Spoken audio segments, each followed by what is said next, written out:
One में एक बहुत बड़ा शेर रहता था। वह रोज शिकार पर निकलता और जानवरों का काम तमाम देता। जंगल के जानवर डरने लगे कि अगर शेर इसी तरह शिकार करता रहा तो एक दिन ऐसा आएगा कि जंगल में कोई भी जानवर नहीं बचेगा। एक दिन जंगल के सारे जानवर इकट्ठा हुए और इस प्रश्न पर विचार करने लगे। अंत में उन्होंने तय किया कि वे सब शेर के पास जाकर उनसे इस बारे में बात करें। दूसरे दिन जानवरों के एक दल शेर के पास पहुंचा। उनके अपनी ओर आते देख शेर घबरा गया और उसने गरज कर पूछा, क्या बात है? तुम सब यहाँ क्यों आ रहे हो? आपसे हमारी विनती है कि आप अपने घर पर ही रहा करें। हर रोज स्वयं आपके खाने के लिए एक जानवर भेज दिया करेंगे। इस तरह से राजा और प्रजा दोनों ही चैन से रह सकेंगे।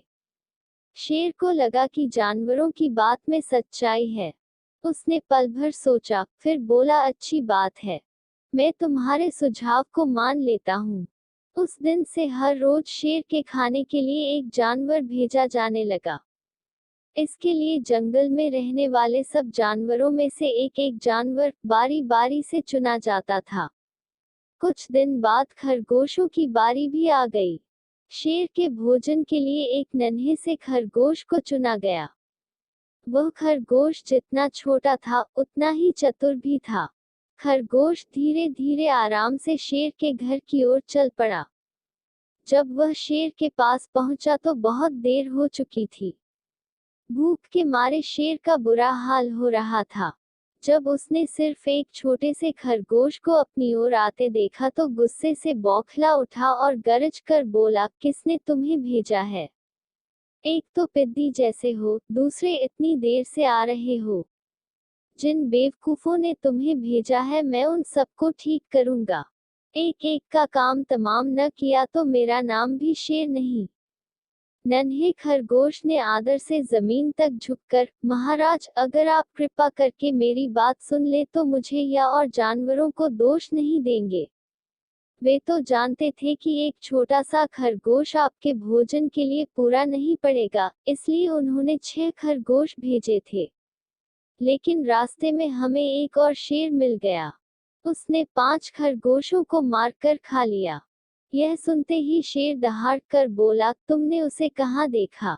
महाराज, वह तो बहुत ही बड़ा शेर है, खरगोश ने कहा। वह जमीन के अंदर बनी एक बड़ी गुफा में से निकला था। वो तो मुझे ही मारने जा रहा था। पर मैंने उससे कहा, सरकार, आपको पता नहीं कि आपने क्या अंधेर कर दिया है। हम सब अपने महाराज के भोजन के लिए जा रहे थे, लेकिन आपने उनका सारा खाना खा लिया है। हमारे महाराज ऐसी बातें सहन नहीं करेंगे। वे जरूर ही यहाँ आकर आपको मार डालेंगे। इस पर उसने पूछा, कौन है तुम्हारा राजा? मैंने जवाब दिया, हमारा राजा जंगल का सबसे बड़ा शेर है। महाराज, मेरे ऐसा कहते ही वह गुस्से से लाल पीला होकर बोला, बेवकूफ, इस जंगल का राजा सिर्फ मैं हूँ। यहाँ सब जानवर मेरी प्रजा हैं। मैं उनके साथ जैसा चाहूँ वैसा कर सकता हूँ। जिस मूर्ख को तुम अपना राजा कहते हो उस चोर को मेरे सामने हाजिर करो। मैं उसे बताऊंगा कि असली राजा कौन है। महाराज, इतना कहकर उस शेर ने आपको लिवाने के लिए मुझे यहाँ भेज दिया। खरगोश की बात सुनकर शेर को बड़ा गुस्सा आया और वह बार बार गरजने लगा। उसकी भयानक गरज से सारा जंगल दहलने लगा। मुझे फौरन उस मूर्ख का पता बताओ, शेर ने दहाड़ कर कहा। जब तक मैं उसे जान से न मार दूंगा मुझे चैन नहीं मिलेगा। बहुत अच्छा महाराज, खरगोश ने कहा, मौत ही उस दुष्ट की सजा है। अगर मैं और बड़ा और मजबूत होता तो मैं खुद ही उसके टुकड़े टुकड़े कर देता। इधर आइए महाराज, इधर। खरगोश रास्ता दिखाते हुआ शेर को एक कुएं के पास ले गया और बोला, महाराज, वह दुष्ट शेर जमीन के नीचे किले में रहता है। जरा सावधान रहिएगा। किले में छुपा दुश्मन खतरनाक होता है। मैं उससे निपट लूंगा। शेर ने कहा, तुम यह बताओ कि कहाँ?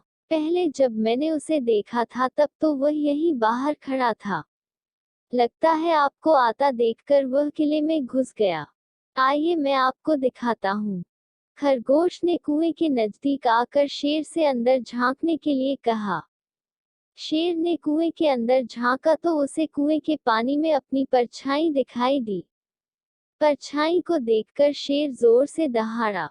कुएं के अंदर से आती हुई अपने ही दहाड़ने की गूंज सुनकर उसने समझा कि दूसरा शेर भी दहाड़ रहा है।